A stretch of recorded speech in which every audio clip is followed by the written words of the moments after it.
छात्रों,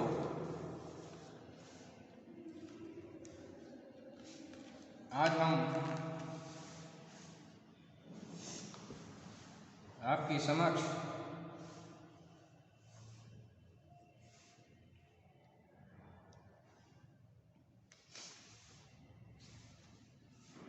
छायावाद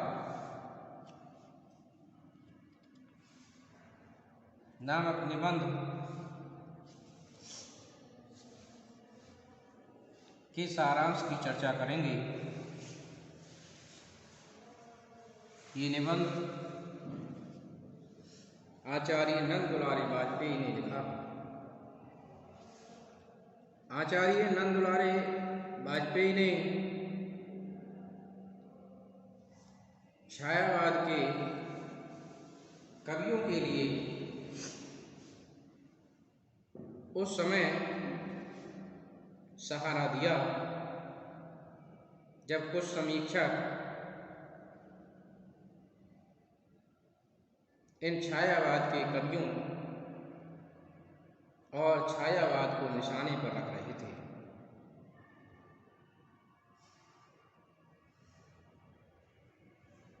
ऐसे समय में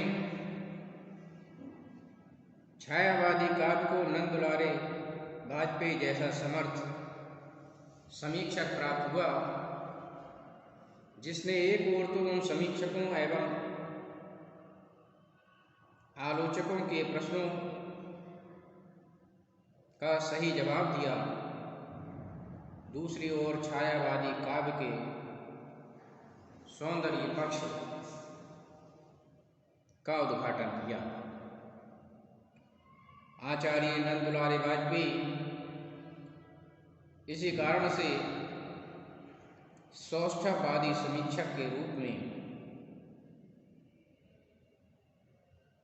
जाने जाते हैं, क्योंकि आपने साहित्य समीक्षा के क्षेत्र में सौंदर्य तत्व को उद्घाटित करने पर विशेष ध्यान दिया। तो आज हम उनके द्वारा लिखे गए छायावाद नामक निबंध के विषय में जानेंगे।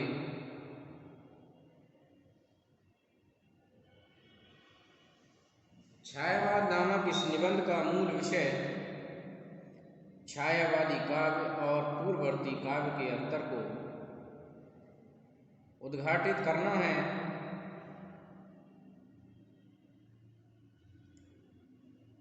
और यह बताना है कि छायावादी काव्य की समीक्षा नवीन दृष्टि से की जानी चाहिए, पुराने मानदंडों पर नहीं।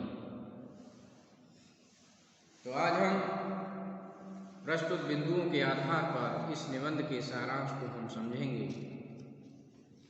सबसे पहले छायावाद की आध्यात्मिकता को समझेंगे। छायावादी काव्य अपनी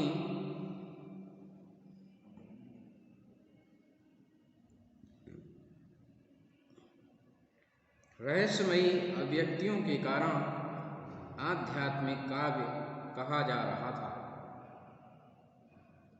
इस प्रकार की रहस्यवादी भावना पूर्ववर्ती भक्ति काल में भी थी, किंतु छायावादी आध्यात्मिकता निश्चित रूप से कबीर की निर्गुण निराकार व्यंजनाओं से भिन्न तो है ही, साथ ही वह सूफी काव्य पद्धति से भी अलग है।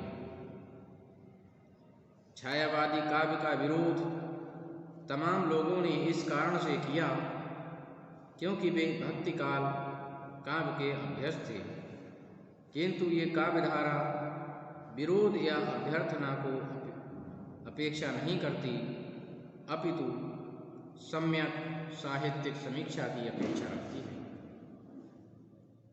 अब हम मध्यकालीन काव्य की आध्यात्मिकता को देखेंगे। मध्यकालीन काव्य का संबंध आध्यात्मिकता से रहा है। तुलसी, सूर, मीरा जहाँ सगुण साकार की उपासना करते हैं, वहीं कबीर, दादू, रैदास आदि सभी निर्गुण निराकार परमात्मा की उपासना में लीन हैं।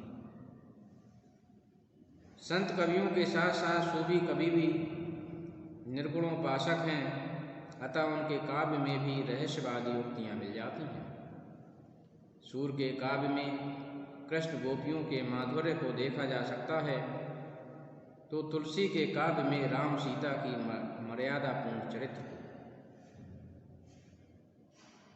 कबीर की तत्व निरूपक सांस्कृतियों में निर्गुण निराकार की वंदना हुई है, तो जायसी आदि सूफी कवियों ने भी आध्यात्मिकता का समावेश अपनी प्रेम गाथाओं में किया है। निर्गुण और सगुण शाखाओं का काव्य ऊपर से भले ही भिन्न हो, पर वह आध्यात्मिकता की भूमि पर टिका हुआ है, इसलिए उसे आध्यात्मिक काव्य की शाखा प्रशाखा ही माना जाना चाहिए। काव्य के मूल्यांकन की कसौटी। निबंधकार का विचार है कि काव्य का साहित्यिक मूल्य परखने के लिए उसकी दार्शनिकता, वैचारिकता, चरित्र, अभिव्यंजन शक्ति, समाज दर्शन, विषय वस्तु तथा काव्य शैली को आधार बनाना चाहिए। कोई काव्य इसलिए महान नहीं बन जाता एवं गौरवपूर्ण नहीं हो जाता कि उसमें आध्यात्मिक विषय है, और न ही आध्यात्मिकता का अभाव किसी श्रेष्ठ काव्य को निकृष्ट बना सकता। किसी संप्रदाय विशेष या साधना पद्धति की पारिभाषिक शब्दावली का यदि आधिकारिक प्रयोग किसी कवि ने किया तो उतने भर से उसे गौरव नहीं मिला। कविता की परीक्षा कवि की अनुभूति एवं रचना शैली का सम्यक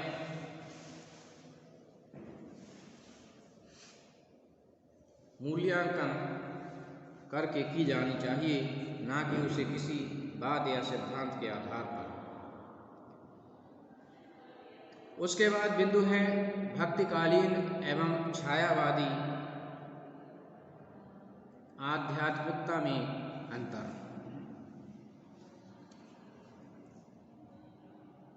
यद्यपि छायावादी काव्य में भी आध्यात्मिकता है, किंतु वह भक्तिकालीन आध्यात्मिकता से भिन्न दिखाई देती है।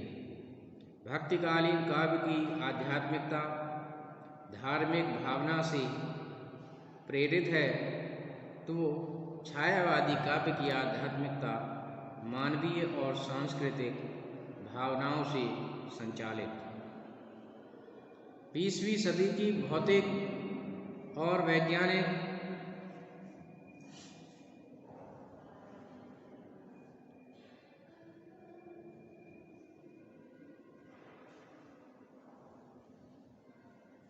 प्रगति की प्रक्रिया से भी छायावादी आध्यात्मिकता का विकास हुआ है। छायावाद ने प्राचीन भारतीय परंपरा और आध्यात्मिकता की नव प्रतिष्ठा का प्रयास किया। छायावाद नवीन और स्वतंत्र काव्य शैली के रूप में हमारे सामने आया। छायावादी आध्यात्मिकता किसी धार्मिक भावना से अनुप्रमाणित नहीं है, बल्कि वह नवीन परिस्थितियों के द्वारा उत्पन्न हुई है। छायावादी काव्य में आधुनिक जीवन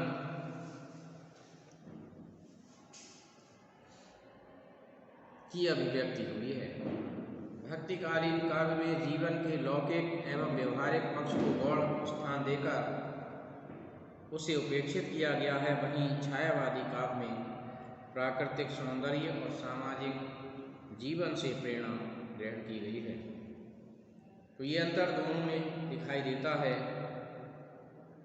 अब हम छायावादी काव्य की विशेषताओं की बात करेंगे। छायावादी काव्य अनुभूति और अभिव्यक्ति दोनों स्तरों पर अपने से पूर्व काव्य से भिन्न है। छायावाद मानव जीवन, सौंदर्य और प्रकृति को आत्मा का अभिन्न अंग मानता है। छायावाद में सौंदर्य की अभिव्यक्ति है, चाहे वह मानव सौंदर्य हो, चरित्र सौंदर्य हो या प्रकृति सौंदर्य हो, अनुभूति के स्तर पर ही नहीं, अभिव्यक्ति के स्तर पर भी यदि हम दृष्टि डालें तो देखेंगे कि छायावादी काव्य अपने पूर्ववर्ती काव्य से बिल्कुल भिन्न दिखाई देता है। मध्यकालीन काव्य में कोई बात, संप्रदाय या साधना पद्धति इतनी प्रमुखता पा गई कि अन्य कवि उसी के अनुयायी बनकर काव्य रचना करने लगे और कुछ तो मात्र पुष्टि पोषण ही करने लगे। किंतु छायावादी कवियों ने ऐसा नहीं किया। भक्तिकालीन काव्य का विषय मानव सत्ता और प्रकृति नहीं बन सकी, जबकि छायावादी काव्य में मानव जीवन अपनी व्यापक अनुभूतियों के साथ व्यक्त हुआ। भक्ति काव्य में जहाँ इन विषयों की उपेक्षा हुई, वहीं छायावादी काव्य में इन्हें व्यापकता के साथ महत्व दिया गया।